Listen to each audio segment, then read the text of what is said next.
तो हमारे क्लास 10 के सभी विद्यार्थियों होने वाली बल्ले बल्ले, क्योंकि एक प्रश्न पत्र मैंने पहले भी बता दिया है और एक और ये रहा। बस दोनों प्रश्न पत्र को जो बच्चा करके जाएगा बिल्कुल अच्छे नंबर पाएगा।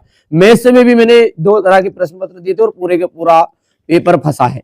ठीक है, विभवांतर का जो मात्रक है बेटा, विभवांतर का मात्रक क्या है? तो विभवांतर का जो मात्रक है वो है वोल्ट मीटर।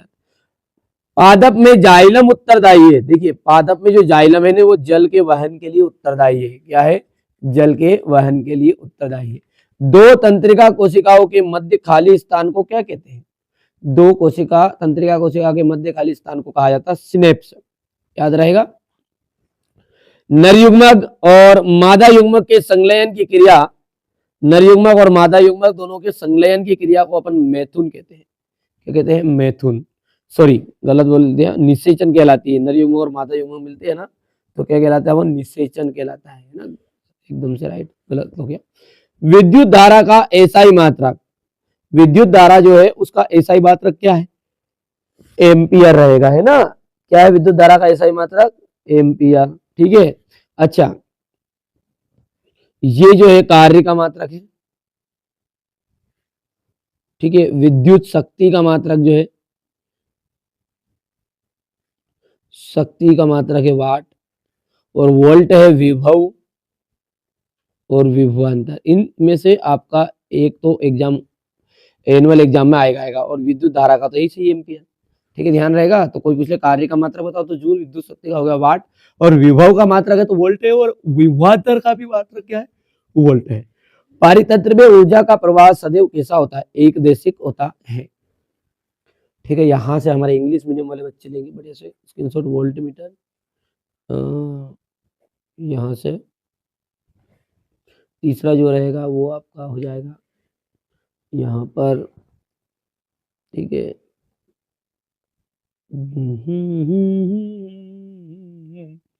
सिनेप्स हो गया, और सिनेप्स के बाद में आपका चौथा जो रहेगा वो आ जाएगा आपका फर्टिलाइजेशन। ठीक है, 5वें के अंतर्गत आपको एम्पियर आ जाएगा, और छठा जो है वो यहाँ पर ए ऑप्शन रहेगा। वे अभिक्रियाएं जिनमें उत्पाद के निर्माण के साथ साथ उष्मा भी उत्पन्न होती है उन्हें क्या कहते हैं? जिनमें उत्पाद में के साथ साथ मतलब जिनमें वे अभिक्रियाएं जिनमें उत्पाद के निर्माण के साथ साथ उष्मा भी उत्पन्न होगी वे आपके कहलाएंगे उष्माक्षेपी अभिक्रिया। उष्माक्षेपी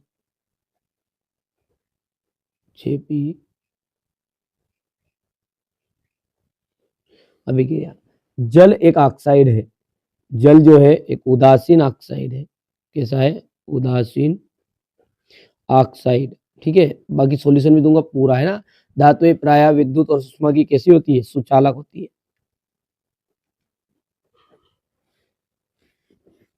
पौधों में केवल रासायनिक समन्वय होता है, रासायनिक समन्वय होता है। मादा और गर्भस्थ शिशु के बीच जैविक संबंध स्थापित करने वाला ऊतक प्लेसेंटा कहलाता है। मेंडल ने नियम का प्रतिपादन किया तो वंशानुगति के नियमों का प्रतिपादन किया। ठीक है, आगे देखते हैं। यहां से अपन इंग्लिश मीडियम वाले बच्चे बढ़िया से भर लेंगे। मेरा बन्ना रंग रंगीला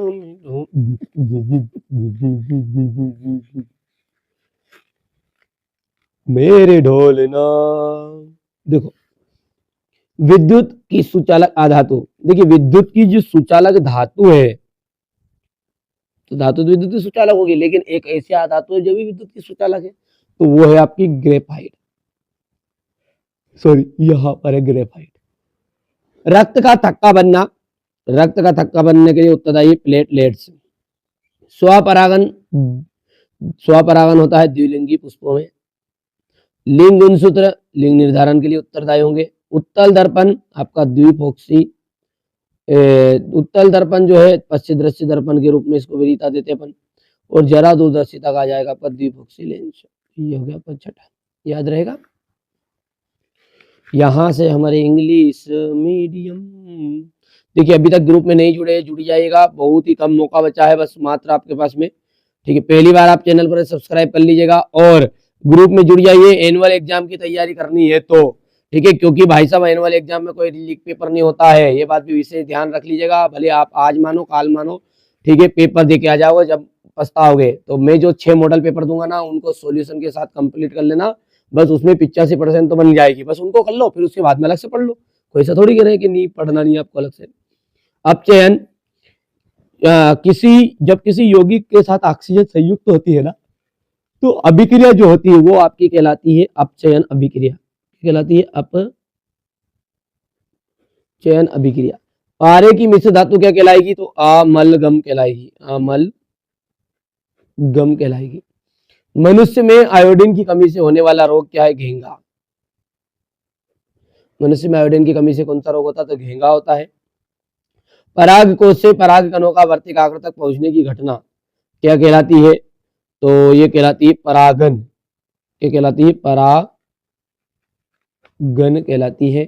लेंस की क्षमता के लिए सूत्र लिखिए, लेंस की क्षमता के लिए सूत्र लिखिए तथा मात्रक भी लिखना है। तो लेंस की क्षमता का जो सूत्र है ना, वो है आपका P = 1/f, ठीक है, 1/f मीटर में, और मात्रा हो जाएगा इसका डाईऑप्टर। ठीक है, हो गया इतना। अंतरिक्ष यात्रियों को आकाश कैसा दिखाई देता है? तो अंतरिक्ष यात्रियों को आकाश जो है ना नीला दिखाई देता है। कैसा? नीला। ए भैयू, ये अंतरिक्ष यात्रियों को काला दिखाई देता है, ठीक है। रघुपति राघव,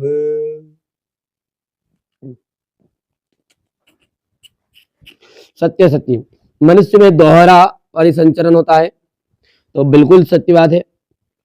दूरदृष्टि दोष दूर करने के लिए उत्तल लेंस का उपयोग किया जाता है, ये भी आपका सत्य रहेगा। और अमोनियम क्लोराइड को जल में घोलने पर विलयन ठंडा हो जाना ऊष्माक्षेपीय अभिक्रिया है, तो ये आपका सत्य रहेगा। दर्पण सूत्र, दर्पण जो फॉर्मूला है वो क्या है? दर्पण फॉर्मूला है 1/f = 1/v + 1/u। और यदि ये ऐसा आ जाए, यहाँ पे देखो ऐसा आ जाए 1/f = 1/v - 1/u, तो भैया ये लेंस सूत्र है, ठीक है। लिटमस एक प्राकृतिक अम्ल क्षार सूचक है, तो ये बात भी सत्य रहेगी आपकी, ठीक है, हो गया। और यहाँ पर अपन देखते हैं यहाँ से, ठीक है, CaCO3 में ऊष्मीय अपघटन अभिक्रिया है, तो ये आपका सत्य रहने वाला है। हो गया है सवाल। क्वेश्चन नंबर 6 से मैं पूरा सॉल्यूशन आपको दे रहा हूँ, केवल आप पेपर का स्क्रीनशॉट ले लीजिए पहले दिन क्वेश्चन का। यहाँ से ध्वनिक सोनोरस किसे कहते हैं? ये क्वेश्चन नंबर 8 हो गया आपका 9। ये आलेखिक जनन किसे कहते हैं? आलेखिक जनन, कुछ पौधों को उगाने के लिए कायिक प्रवर्धन का उपयोग किया जाता है। अनुवांशिक विभिन्नताएं क्या है? मेंडल का पृथक्करण का नियम बताना है। 2 मीटर फोकस दूरी वाले अवतल लेंस की क्षमता। हीरे का अपवर्तनांक 2.42, इस कथन का इससे क्या अभिप्राय है? अवतल दर्पण के मुख्य फोकस की परिभाषा देनी, परावर्तन के नियम बताने, चालक के प्रतिरोध को प्रभावित करने वाले कारक बताने, ओम का नियम, धोने का सोडा और बेकिंग सोडा के 2 महत्वपूर्ण उपयोग, इलेक्ट्रॉन बिंदु संरचना बतानी है आपको ये, ठीक है। इसके बाद में यहाँ से आप देख सकते हैं अपवर्तनांक से आप क्या समझते हैं, इनका स्क्रीनशॉट लो, तुरंत सॉल्यूशन दे रहा हूं मैं अभी आपको। हो गया इतना। प्रतिवर्ती से आपका नामांकित चित्र हो गया। अभी तक आप व्हाट्सएप ग्रुप में नहीं ज्वाइन हुए तो ज्वाइन हो जाइएगा ना, ठीक है। 20वां तारीख को टिमटिमाते हैं। अम्ल क्षार में कोई 4 अंतर बताना, व्यंजक चूर्ण, साबुन की सफाई प्रक्रिया की क्रियाविधि को समझाइए, भौतिक गुण रासायनिक गुणधर्म के आधार पर एथेनॉल और एथेनोइक अम्ल में अंतर बताइएगा, ग्लूकोज के ऑक्सीकरण से विभिन्न पथों में ऊर्जा पथ का लिखना है, धमनी और शिरा में अंतर हो गया आपका। यहाँ पर आप देख सकते हैं ये क्लास 10th के साइंस के लिए मैंने आपको प्रश्न पत्र बता दिया। अब इसका सॉल्यूशन भी आपको मैं प्रोवाइड करवा देता, ठीक है। पूरी चीजें तैयार कर लेना, मैंने मेरी तरफ से कभी आपकी बार नहीं रखी है। अब तुम्हारी मर्जी, तुम याद करो नहीं करो वो तुम्हारा मन है, ठीक है। यहाँ पर आगे हो जाएगा, ठीक है। ये हो गया है अपना, ये बात है, ये बात, ठीक है। यहां से तो चलिए, यहाँ पर है तेल एवं वसा युक्त पदार्थों को नाइट्रोजन से प्रभावित किया जाता है, ये इसका सॉल्यूशन हो गया। यहाँ पर आपका ये कोई एक पदार्थ है, विलयन का उपयोग सफेदी करने में करते हैं, तो कैल्शियम ऑक्साइड, और पदार्थ का नाम है कैल्शियम CaO, उसका सूत्र है।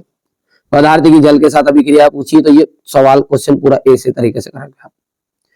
ठीक है, यहाँ पर देखिए ध्वनिक और सोनोरस किन्हें कहते हैं, उदाहरण सहित। आयनिक यौगिकों के गलनांक उच्च क्यों होते हैं, हो गया। एथेनोइक अम्ल यहां पर देख सकते हैं, और ब्रोमोपेंटेन का संरचना आपको देनी है, हो गई। हाइड्रोकार्बन क्या है, उदाहरण देकर समझाइए। पाचक एंजाइम के कार्य आपको देने हैं, ये हो गया इतना। अगला है आपका, हमारे शरीर में वसा का पाचन कैसे होता है और यहाँ प्रक्रम कहाँ होता है, ये हो गया इतना। अलैंगिक जनन किसे कहते हैं, कुछ पौधों को उगाने के लिए कायिक प्रवर्धन का उपयोग किया था, क्यों। आनुवंशिक विभिन्नताएं किसे कहते हैं, मेंडल का पृथक्करण का नियम बताइए, समझाइएगा। मेंडल का पृथक्करण का नियम। 2 मीटर फोकस दूरी वाले अवतल लेंस की क्षमता ज्ञात कीजिए, ये हो गया इतना।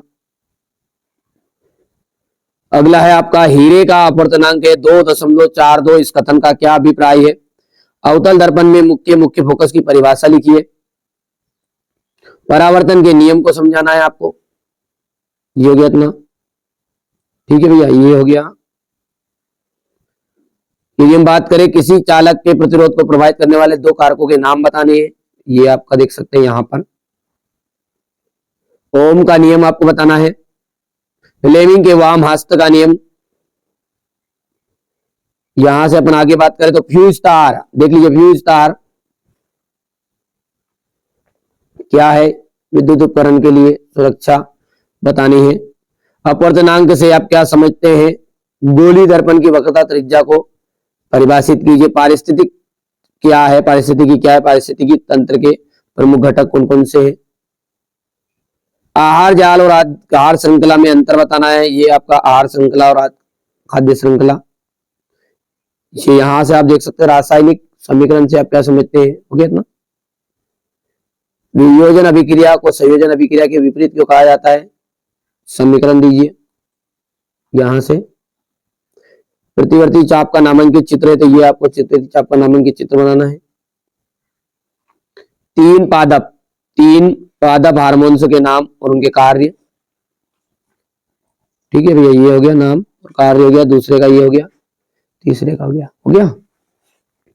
तारे क्यों टिमटिमाते हैं, ये देखिए। चित्र इतना नहीं बनाना है केवल, है ना, ये चित्र बनाओ तो इतना सा बनाना आपको चित्र, जैसे मनुष्य है ये इतना सा, बस मनुष्य का चेहरा मत बनाना। तो खेत तो पेंटर ने क्या करते, मनुष्य का चेहरे बना के जाते साहब। तारे क्यों टिमटिमाते हैं, ये इतना करना।